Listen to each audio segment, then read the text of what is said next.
Richmond County School Board for District 9. 9, I believe. Yes. So let's start with your educational background. You're a longtime educator. I am. When I retired from the military, I became a teacher, taught 7th graders science for 3 years at Tutt Middle School. But then I found out that I needed to go back to get a graduate degree. Got in leadership, correspond with my military expertise. And then from there, I became an administrator 5 years at Butler High School, Tubman Middle School for 2 years, Cross Creek for a year, and then principal at Wilkerson Gardens Elementary the last 7 years prior to my retirement in 2015.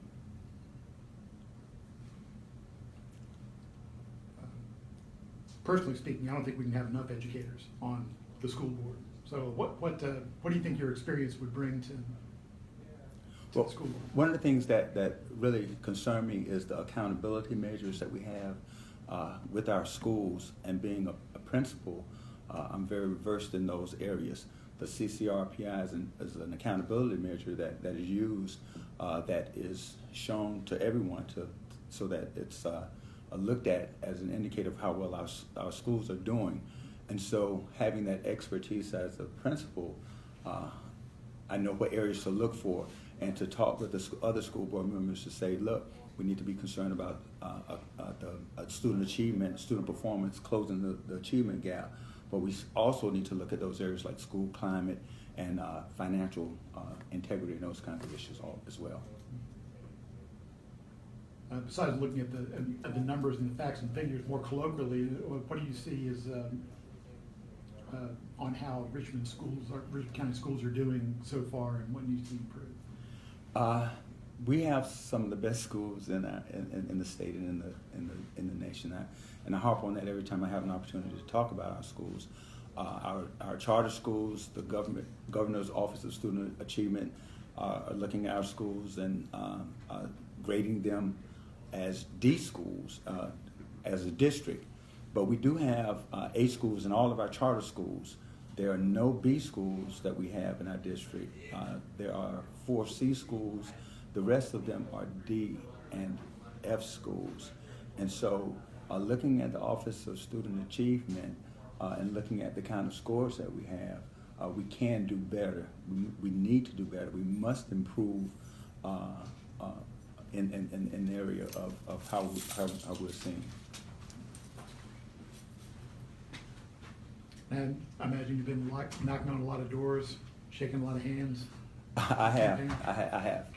What have voters been telling you? What are the issues that are on the minds of the folks in your district? Well, a lot of them are concerned with the failing schools, the neighborhood schools. They're wanting to know, well, Mr. Lumpkin, what can you do so that our schools are performing better academically? That's one issue. Another issue that they have is bullying. How do we stop the kinds of things that are going on in our schools and children being victims of those that will bully them and others? Another issue is, and that there were several people that talked about this at the last forum, and as well as in the district, talking about school buses that they've been broken, and we're purchasing buses that are smaller than they're accustomed to seeing, and frankly, my constituents are not they're not liking the kinds of answers that they're being given. Purchasing smaller buses? Right. I think we're all accustomed to the larger school buses to transport, and you all are familiar with the short buses and the longer buses. But now, as you see our buses going down the street, they're not as long as the ones that they're accustomed to seeing, and so they're looking at that as being an inferior model of school bus. And that's something I want to look into, having heard about it just this past weekend, to see what kind of things are being looked at when we look at school buses. One of the things is the unavailability of parts for school buses that we have, the conditions and age of those. The new schools that are this Murphy and the Murphy is one school where folk over in District 2 are saying that when the school was built, it wasn't built with the number of students in mind. So I think it may be about 200 students overcrowding in the school that was just built. How did that happen? You would have to ask the current school board members about how that happened. Was there a school closed that maybe sent more students? Well, there were some things that were going on with Murphy that I'm not privy to. One was that it was closed, and what I thought was going to happen was that the school was going to be rebuilt on the prior site, but then out of nowhere, they said that the school board came up with the idea that we're going to build a middle school on the same campus that a high school is located. And I have some concern about that because now you're talking about joint facility use, i.e. the gymnasium, when the gymnasium is going to be used. You're talking about the cafeteria staff. I think now they're using the same staff to run two schools with the same staff. And then that you have students who have just had breakfast that are now having lunch at 10:30 and at 10:45, and that concerns some of our parents. There's also been, with the middle/high school model combined, there's also been objections from parents about discipline issues. Discipline issues, acting between the older students and the younger students. I still haven't seen the research that says that the model of putting those schools together is best practices, and so that's something that I would need to look at and make sure that we research. I think Butler and the Butler and Seago were supposed to be placed on the same campus as well, and I don't know what the perspective of that is now. The district you're running in is being occupied now by Venus Kane. She's served several terms on the school board, and usually when you're asking voters to vote for you, you're asking them to vote out the incumbent. So if you, what do you tell voters? Why should voters vote out Venus Kane? Well, people are looking for change. My motto in this campaign is it's time to make a difference in District 9.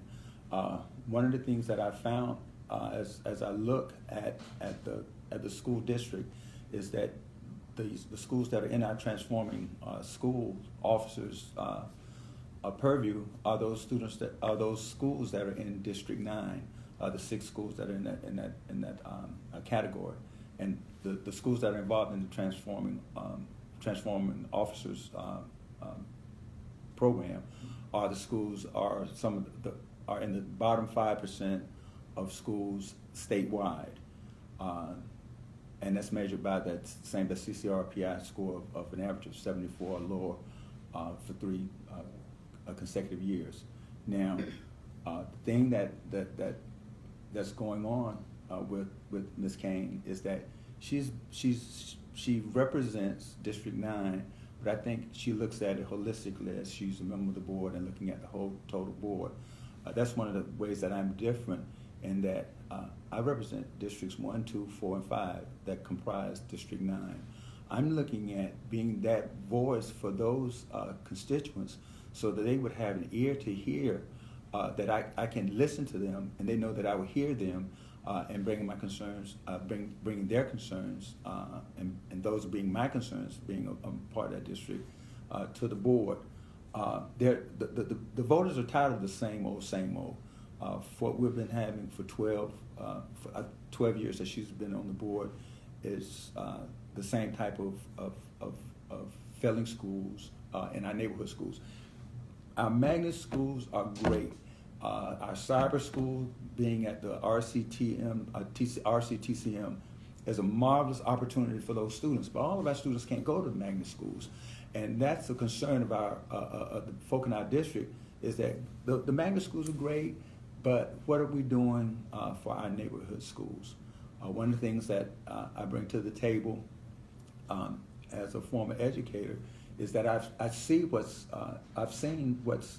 in those schools, and what we have is a segment of our population in those schools who are chronically misbehaving, and we've got to do something with those students. As I alluded to earlier, the bullying and the disrespect and the disobedience and those kinds of things.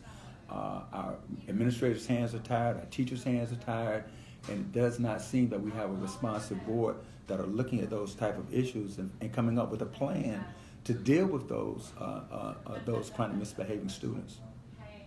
So how would you take, well, you're a principal, so as a principal, how would you take care of the misbehaving students? Okay, one of the things that you have when you take the cream of the crop and you put those students in the charter environment, in the magnet environment, what happens at that point is those students and also those parents that would influence those responsive parents, those caring parents, those parents that are going to be doing things with and for their kids, they're now at a different location where they can flourish. What I propose is that when you have identified those students who, for whatever reasons, they come to school and they wait on lunch, and those are the students that come in and they want to bully other students. They're the students who the principals suspend, but then they come right back with the same kind of behaviors, and it does not appear to be a way to address those behaviors. So I'm saying let's have a separate location where those kids can flourish too, where you bring in the social workers, you bring in the psychologists, you bring in those parent resources, so that you have parenting classes to help those parents to better have their child to be able to follow the directions, follow the rules, and be a productive student in the classroom. Parental involvement's been a common theme as we've talked to other school board candidates, and you mentioned parents just a minute ago.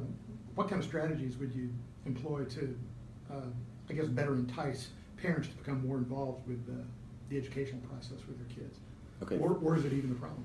Okay, yeah, first let me say that parents don't keep their bad kids home and send the good kids, the good kids to school. They are doing the best they can with what they have. A lot of what is going on with our children is that they are a product of the culture in which they are immersed. They're looking at the videos, and they're listening to the music, and they're looking at those individuals who are expounding vulgarity and those kinds of things. And those are the folks that they're wanting to emulate. Our parents have got to do a better job of monitoring what their children are watching and what their children are responding to. Long gone are the days where our parents said, look, you're not watching that program. You have children now that are watching programs, and instead of the parents saying that kind of behavior is not acceptable, the children are thinking that's what we do, and this is how we do it. And that's how what is meant as an entertainment value with the shootings and the guns and those kinds of things. The children think that that's a viable way to solve problems, and to call folk disrespectful names and to do those kinds of things. And so we have got to do a better job with parenting. And you ask, well, what would I do? Part of that would be, that's a difficult question, in that a lot of our parents are working two jobs and they're trying to make ends meet, and so to get more time out of a day to get them more training will be almost an impossibility. But we've got to do things, maybe have parenting classes multiple times a day, maybe having video access so that parents can look at those type of videos, those kinds of things. We've got to involve our stakeholders, our partners in the churches. A lot of that was done in churches as far as character building kinds of things, and older women teaching the younger women, those kinds of things. So we've got to get the churches involved. We've got to get the community involved as well.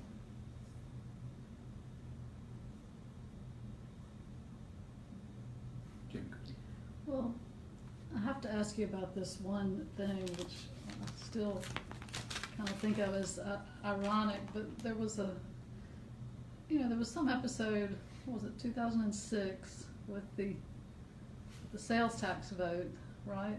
Is that what it was about? This special purpose low option sales tax, yes. Can you talk about that?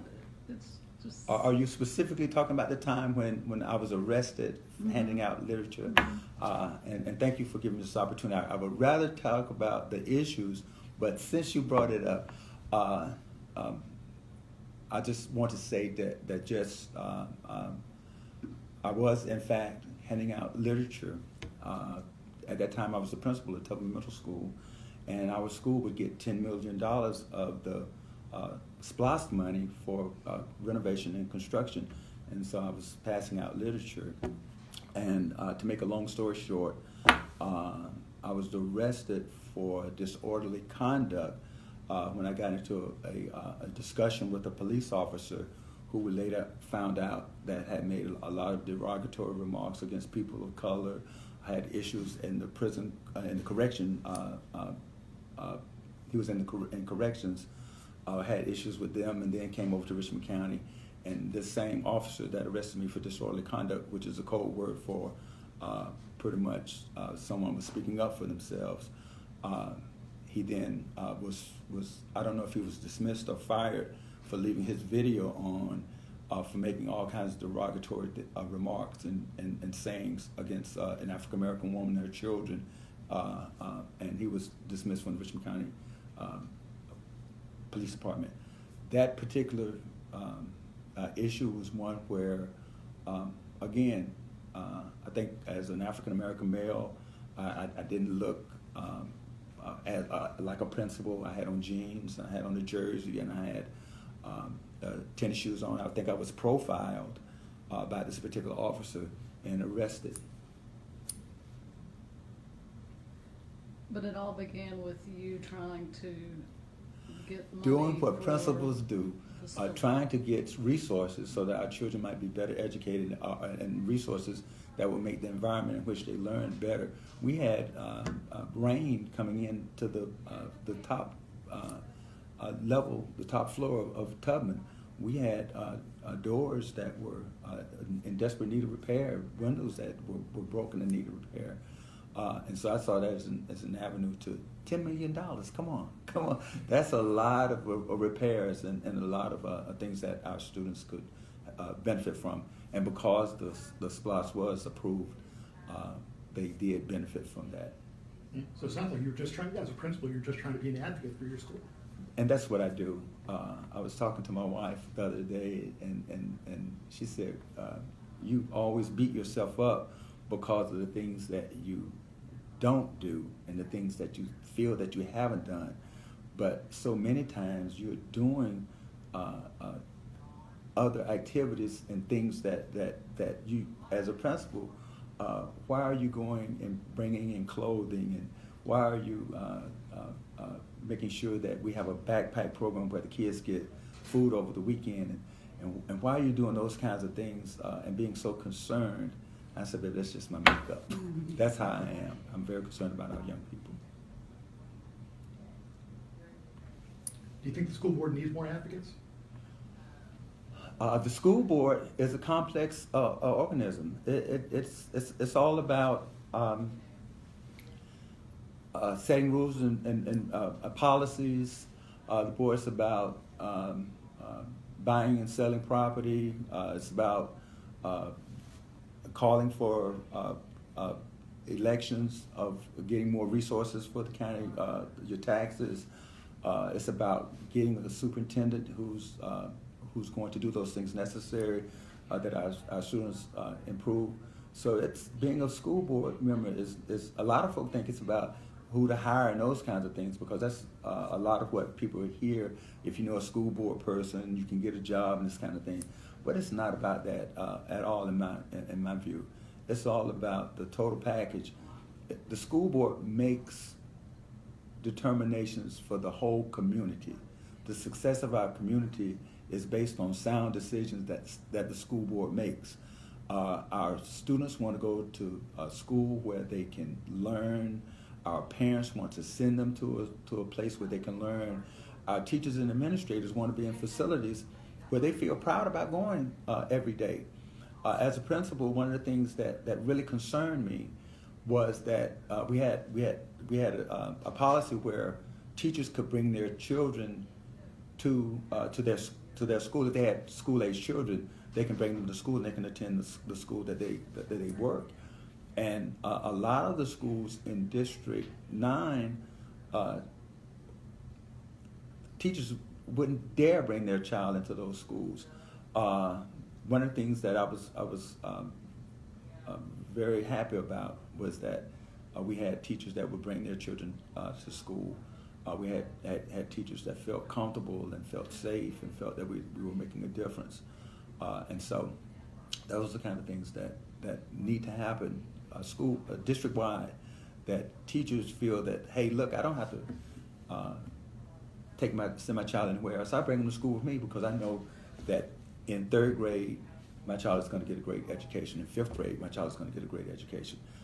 In middle school and high school, that they're going to be exploring career-ready kinds of opportunities for them to open up and expand their horizons. So they might be able to look at those options as well. You mentioned the superintendent earlier in your answer. What kind of a job is Dr. Pringle doing, do you think? Dr. Pringle is doing an excellent job in that some of the indicators that we look at as far as graduation rates are going up. In other areas, as far as the neighborhood schools and those scores needing to be where they need to be, not so much. The kinds of things that need to happen in our school system. I'm being very, very cautious because the community feels that she is doing a bang-up job, and in the areas that she is doing a bang-up job. But I'm concerned about the kinds of areas that we need some improvement with. One of those that we haven't discussed is that we have, again, those schools that are in the low-performing schools, and those schools need our best and most effective teachers. Those are the schools where our for lack of a better word, our go-getters are. And what we need to do is make sure that our new teachers and those teachers that are being brought in, they go to a place where the challenges aren't as great. We need to provide incentives for teachers to go into those schools. And so we need to think outside the box as school board members and think, what kinds of things can we do what kinds of things that we can do to put our most effective teachers in our most challenging environments. It's always been a challenge, especially to attract teachers. And I've known my wife is a teacher, and I know many other teachers, and sadly they'll either avoid applying to Richmond County schools, or they will teach in Richmond County for a while and then leave for another county, usually Columbia or Aiken counties. And so what are some good strategies to attract the best teachers for these schools that need them the most? If you would ask me what would be one of the strengths that we have as a district, one of those is professional learning. Early on when I got into education, it was like, here's the book, here's the classroom, we throw you in there and you go for what you know. But in today's learning environment, there are a variety of ways in which we're engaging teachers in different instructional strategies. We're giving them the kind of tools that they need to be effective teachers in the classroom. I would tell teachers there are only two kinds: effective and ineffective. Effective teachers are those teachers that go about finding out the kinds of things that interest their students. Effective teachers are the ones that care for students. When the students find out that the teachers care for them, they respond better. And so I would tell teachers that are coming into Richmond County and things that I would do to have teachers that come into the county would be that they will get extensive professional learning. They will get the kind of tools that are necessary for them to engage students. back in the old days, I only had an overhead projector and a couple of sheets of carbon paper. In today's environment, there's internet access. There are Promethean smart boards of various makes and models that the students can utilize, that the teachers can use. There's hands-on kinds of things that they can do. And so Richmond County is very good about providing professional learning for the teachers, and also for the kind of tools that they need for them to be effective in the 21st century school environment. Does the system do anything to kind of recruit teachers? Do you know what they might do to attempt to get these teachers? And I don't know what they're doing today, other than having maybe a local fair, but I do think that there should be more emphasis on going to national teacher recruitment efforts. There should be liaisons between teachers, current teachers, and their alumni, where the district could reach out to teachers and say, look, in your school, what are the activities or teacher kinds of activities that they're having at particular schools, and so they can tag on those and send recruiters into various schools when they're having school fairs and they're having those kinds of things. That's actually a good idea. I mean, to recruit nationally, if you're casting a wider net, you'll get a larger catch, so to speak, of the kind of young qualified teachers. Absolutely. There are also programs that national programs like the Call Me Mr. program. I know they're having it in Florida and in South Carolina, where African American males, of which there are few in our district, are being recruited to be teachers, and maybe going to get into that resource, so we might be able to have more diversity in our school system.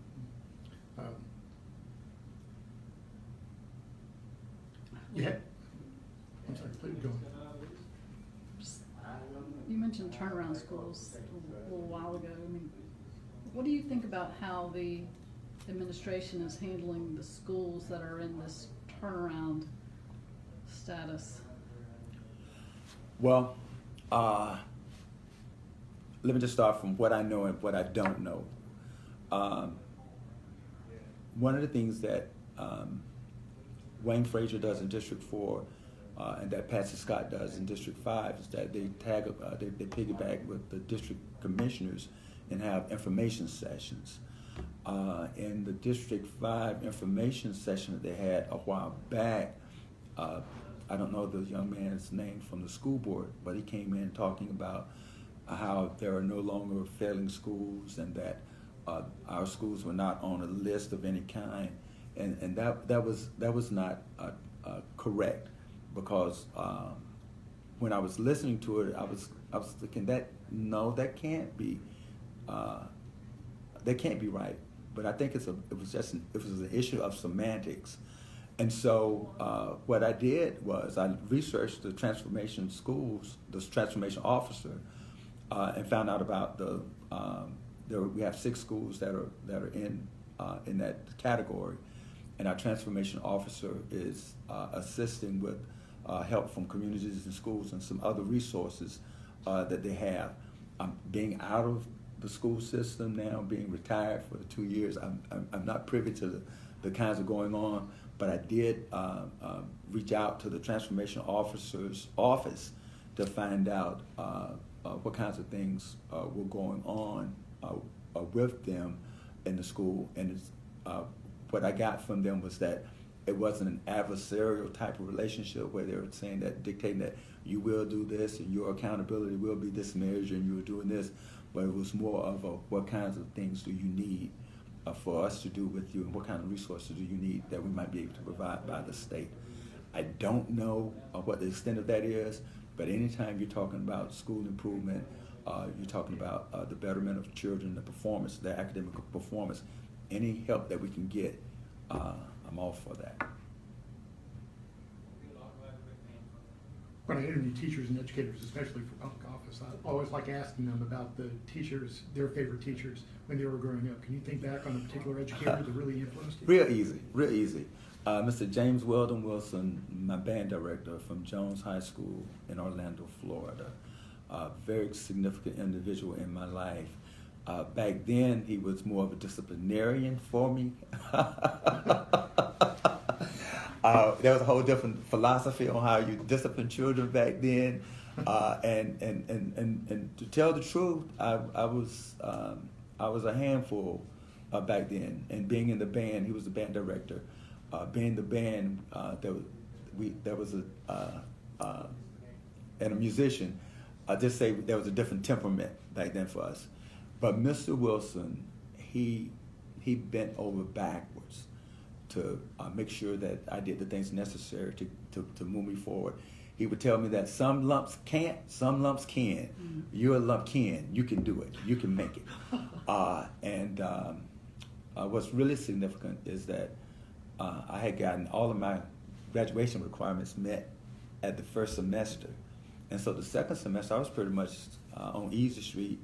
My mom would go to work, and I would ease back into the house and, doing things that kids do, even back then.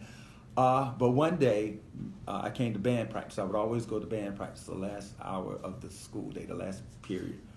Mr. Wilson asked, had everybody gone to see the financial aid lady and the admissions people from Florida A&M University. I raised my hand and said, and we called him Chief. Chief, what person? And he threw an eraser at me. He threw a baton at me. Boy, get your sorry self over to the choir room. And from that, I was able to really fulfill the kinds of things that have made me the person I am today. I went to Florida A&M University, and from there, I went to the United States military, into the Army as a military musician. It was in college that I met my college sweetheart. We would now be married 39 years. And had it not been for James Wilson, Chief, and Chief, if you can hear me, I hope you'll get the tape of this. He was some kind of special individual, and he was that kind of teacher for a lot of us. As a matter of fact, the auditorium at Jones High School is the James Wilson Auditorium because of the kinds of things that he did for the community and for the students. Oh, that's great. Anything else?